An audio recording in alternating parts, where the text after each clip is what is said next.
Oh, how everything can change in a matter of days. It was all good just a week ago. We beat up on the Chicago Sky a few days ago. 35-point victory. Caitlin Clark triple-double. Indiana Fever riding high. Indiana Fever fans riding high. Caitlin Clark supporters riding high. And then, of course, the dweebs do what the dweebs do. They make up nonsense. They make up lies. And the WNBA validate the lies. The WNBA validates the nonsense. The WNBA validates non-truths. The Indiana Fever have had enough of being polite. They are now threatening to boycott the WNBA as a whole due to what they claim are blatant lies. Not drama, not rumors. Lies. Here's the worst part, though. It's unclear exactly what those lies are. Suspicious. Yes, without a doubt. The Fever are acting as like they know something that the rest of the league really doesn't want to share, from explosive secrets to behind-the-scenes rivalry. Is this the beginning of a scandal that might rock the WNBA as a whole, or is it a power move? Keep an eye out. This one is going to blow up. I'm just really thankful. They continued to show up for us, and they make a lot of noise. Like, they're into it. They're not just sitting there. Like, they're invested in this basketball. It's great for our league. It's great for every team that gets to come and play here. I think we've had a lot of great battles, and they've helped us win a lot of games on this floor. So, like I said, hopefully we can bring the playoffs back here and give them a taste of it, because they deserve it. It's been since 2016. So, it's only going to get better and better from here on out. You're in for a reality check that's messier than your most recent breakup text. So fasten your seatbelts if you assumed the WNBA controversy was only about hoops. This is the scorching mess both on and off the court. The Indiana Fever are essentially the league's cash cow, captained by none other than the brilliant, unbeatable Caitlin Clark. Every sports executive fantasizes about the golden ticket, the crowd pleaser, and the hype machine. The cost of tickets is skyrocketing. Check out the sellout games. Absolutely, new fans are tuning in. The WNBA sorely needs the fire, intensity, and attention that the Fever are providing. Had Angel or anyone else done the exact same type of a foul to Caitlin, the storyline is different. I don't have an issue with the foul. I thought it was a hard foul. I was always taught you don't give up an easy basket, and that's what I thought Caitlin did. My thing with that was stand in it. Stand on business. Yeah. I got no issue with none of it. It's just basketball soft as hell right now on both sides of it. There ain't no damn flagrant foul, man. Hear your perspective on the flagrant foul. What was the point you were trying to make to her? It's just a good take foul, It's either wide open 2 points, or, we send them to the free throw line. Nothing malicious about it. It's just a good take foul. Every basketball player knows that. Nevertheless, the league and its devoted supporters choose to portray the Fever as the evil guys. Why? Due to the apparent overzealous enthusiasm of the Fever supporters. Because Angel Reese was tackled hard by Caitlin Clark. They wanted to hone their defensive skills. Last season, in the offseason, Stephanie White made it a point to drill that idea home. I mean, Caitlin Clark talked about upping her defense, and in the offseason, they picked up a lot of key defenders. They picked up Natasha Howard, who is the 2019 Defensive Player of the Year, and last season, the Connecticut Sun came in first in their defensive rating. So what did the Fever do? They took Stephanie White, they took Keith Porter, they brought in Tawana Bonner, and they said, we're doing this right. Let's go back in time and treat this like an old-fashioned reality program. I'm here to throw elbows and get away with it, declares Angel Reese, the queen of side-eye and smirks, as she gives a Fever player a hard back-of-the-head shove. Then, as part of the game, Caitlin gives Angel a good, honest, fair, and clean foul. All of a sudden, the fans of Fever are portrayed as villains. Angel is made into the untouchable martyr by the league's conspiracy theories regarding racism in the fans. Unbelievable. Absolutely unbelievable. This dump, this turd of turds known as the WNBA, this damn league can't get the hell out of their own way. They don't get it. They just don't get it. The diva of Dump Divas, Kat Engelbert, she does not understand how fragile this fan base is. And by fragile, I'm referring to their level of loyalty to pretend basketball, which in this case doesn't exist. The irony is that the only people occupying seats are Fever fanatics. They are essentially funding the league's salary by purchasing jerseys and selling out stadia. The rest of the WNBA, meanwhile, is sitting there like a disgruntled spectator, watching as one star and the team that backs her overshadow their own ratings. You would think the number one thing you'd be talking about after that game, after that amazing performance from Caitlin Clark, the triple-double, the amazing passes, the crazy shots, you'd think we would be talking about basketball. The number one thing you think we'd be investigating is how nobody else in the WNBA has ever done anything like Caitlin Clark is doing. We should be investigating the fact that Caitlin Clark's 4 threes in that game were more exciting than, like, if you go to 2022 and check out the top 10 plays of the WNBA season, her 4 threes in that game were more exciting than those 10 plays, literally. Like, what she does in one game is single-handedly more exciting than anything we've ever seen in the WNBA. That's what we should be. We want Caitlin to succeed, but not like that. You can practically hear the whispering. Not as long as there are Fever fans. Translation: we want the league to expand, but only if it aligns with the victimization and manufactured drama narrative. It seems as though the WNBA has determined that burning down the home is the best way to deal with its growing popularity, beginning with the very group that keeps the lights on. Here's the worst part. This is what started all of this. It's a flagrant. And then Chicago will maintain the basketball. Reese misses.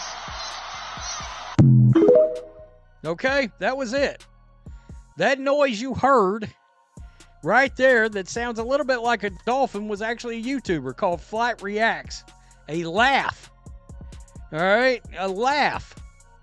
That, it's my understanding, actually gets played during NBA games too. That's what it's all about, because they tried to say that sounded like a monkey.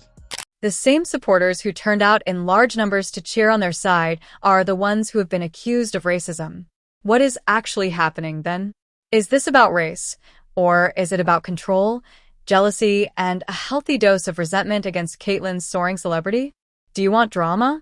The league's most divisive person since sliced bread is Caitlin Clark.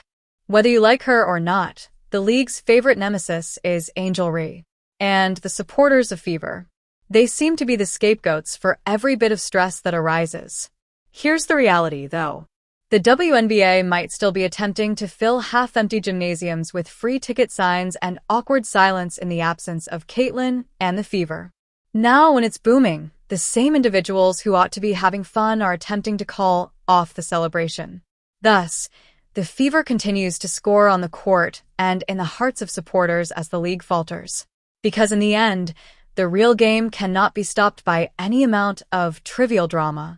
Basketball that makes it impossible to ignore, sells jerseys, and fills arenas. Allow the Fever to run wild. Give Caitlin a chance to shine. And perhaps, just possibly, the WNBA will discover that although progress can be messy at times, it is always worthwhile. National television. It's been the most polarizing conversation in all of sports over the last 24 hours, rather.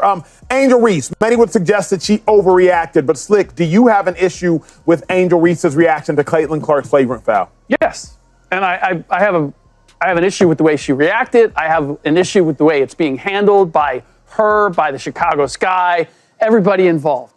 Now let's take a closer look at this WNBA soap opera, which has more twists than a pretzel factory. After years of flickering weekly like a poor phone signal, the Indiana Fever have essentially flipped the league's lights back on. They have Caitlin Clark, the sensational rookie who is not only shattering records but also exceeding everyone's expectations. Games are drawing large crowds of spectators. The arenas are full. The cost of tickets is skyrocketing like rocket fuel, and merchandise sales are skyrocketing. In essence, it's a sports marketer's paradise. Here's the worst part, though. Instead of a collective, hell yeah, let's ride this wave. From the league and fans alike, we receive the exact opposite. Suddenly, the antagonists in this tale are the Fever and their supporters, accused of being very boisterous, arrogant, and excessive in some way. The kind of excess that seems to undermine the carefully constructed narrative that the WNBA as a whole wishes to promote. With basketball jerseys and some extremely dubious decisions about who should be on the floor, It's like the league's version of "you can't sit with us." Not a flagrant foul on Caitlin Clark. Listen, I was at the game. If there was somebody being racist or saying shit, obviously boot him, never let him back. I would be stunned beyond belief if that was the case. This crowd, I've sat on the wood for a million games, been in a million environments. The crowd at the Fever game, little girls, families, ladies, nice crowd. You even though it's 100% false, by acknowledging we don't condone hate and not seeing that this was a internet rumor founded complete bullshit, you're lending credence to this. There was none of that. It was a great crowd, a positive crowd. Yeah, Angel Reese deserved to get her ass booed when she attacked Caitlin on a normal foul. Other than that. What is the true problem then? After the infamous tackle, which sent the internet into a frenzy and the WNBA into what appeared to be a PR collapse, everything came to a head. In a situation that was essentially basketball 101, Angel Reese, the league's current drama queen and the epitome of attitude, became entangled with Caitlin Clark. A little roughhousing, contact, and hustle. However, for some reason, this routine in-game altercation turned into a full-fledged witch hunt against the Fever. All of a sudden, the topic of discussion shifted from who played harder or smarter. Racism, unsportsmanlike behavior, and whether the Fever should even be permitted to play were the topics of discussion. Let's put on our detective hats for a moment.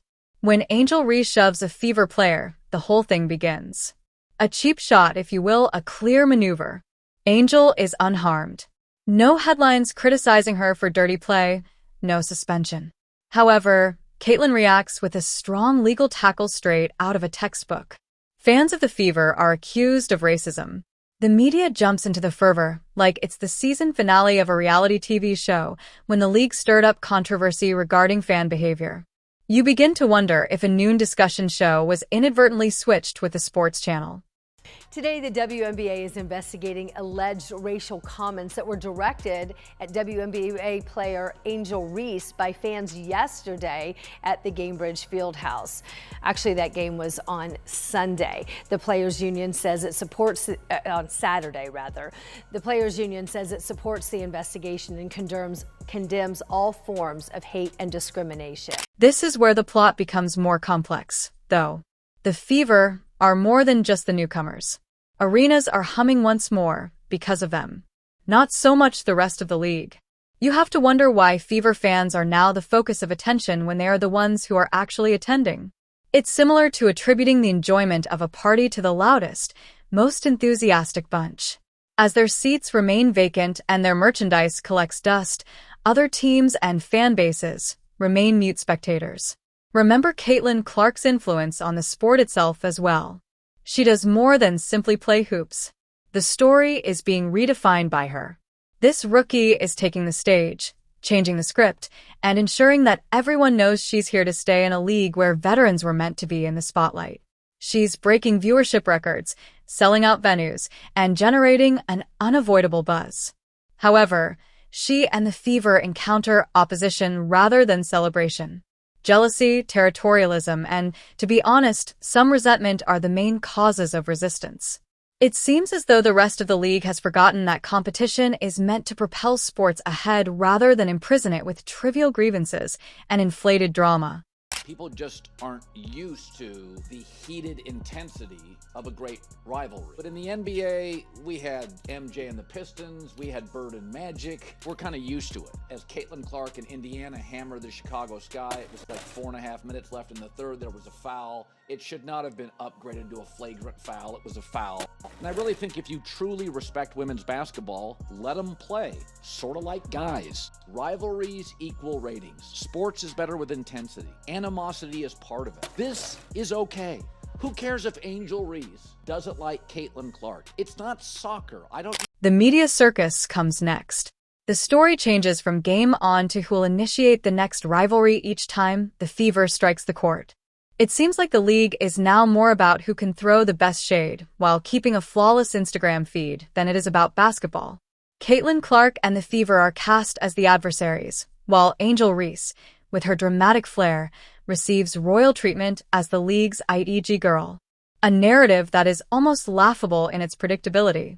Additionally, the actual fans who are spending their hard-earned money to purchase jerseys, fill seats, and raise the league's brand are caught in the crossfire. Suddenly, if you cheer for other teams, you're just a fan, but if you support the Fever, you're the problem.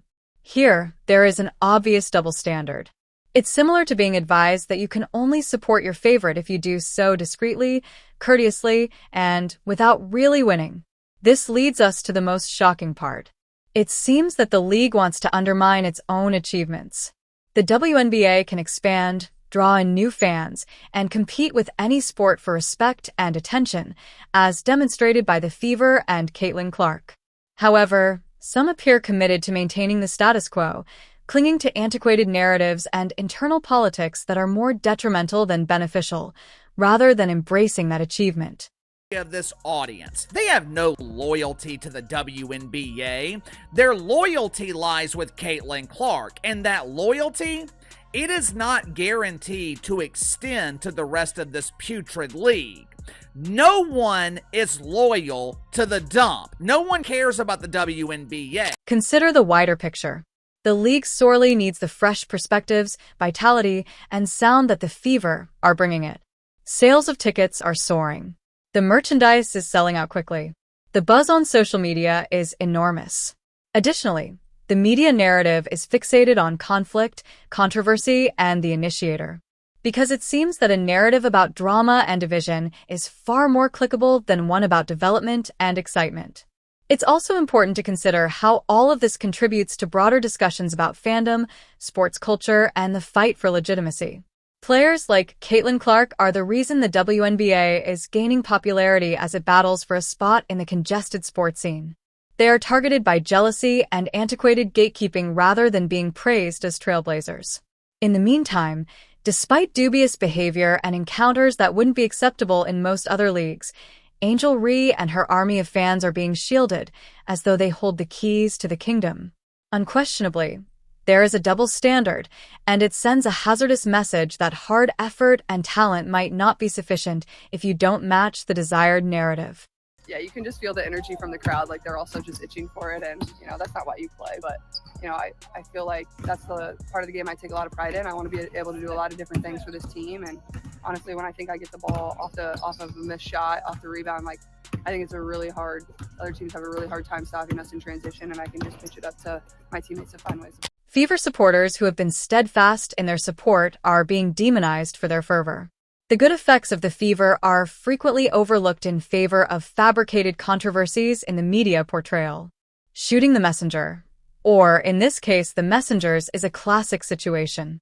Not to mention, this is no longer simply about basketball. It has to do with allegiance, identity, and the power relationships in the sport. It's about who gets to represent the league and who is relegated to the sidelines. Caitlin Clark and the Fever stand for advancement and transformation. Tradition and authority are symbolized by Angel Ree and her camp. Fans are left wondering who will prevail in the end, the new wave or the old guard. As the drama plays out, the fans and the sport itself are the true losers. Because all of this drama and infighting takes attention away from what ought to be the main focus. Amazing basketball, up-and-coming talent, and a league poised for greatness. Caitlin Clark and the Indiana Fever are ultimately more than a team and a player. They are a movement that has the potential to start a revolution in women's sports. And that light cannot be dimmed by internal politics, media manipulation, or small-time fighting. I need one word to describe Caitlin Clark. Dog. Playful. Generational. Generational. Dominant. Passionate. Amazing. Powerful. Historical. Legendary. Ready. Explosive. Badass. Indiana. Awesome. Amazing. Amazing. Extraordinary. And we now have a statement from Mel Raines, who is the head of PSNE, saying, quote, "We are aware of the allegations of inappropriate fan conduct, and we are working closely with the WNBA to complete their investigation. We stand firm in our commitment to provide a safe environment for all WNBA players." Let the Fever run wild. Then, give Caitlin the upper hand. The WNBA's future rests on embracing that enthusiasm rather than attempting to stifle it. So, let the fans cheer loudly and proudly. The league must choose whether to support the status quo or success if it hopes to expand. On the court and in the stands, the Fever and their supporters are currently doing all the hard work. Will the WNBA be astute enough to see it before it's too late? Time will tell, though. However, those who attempt to put out the fever's flame are just making it worse. Indiana and Caitlin Clark are rewriting the game, so pay close attention. And believe me, there won't be any relief from this heat very soon. The WNBA has just become much more fascinating, so stay tuned.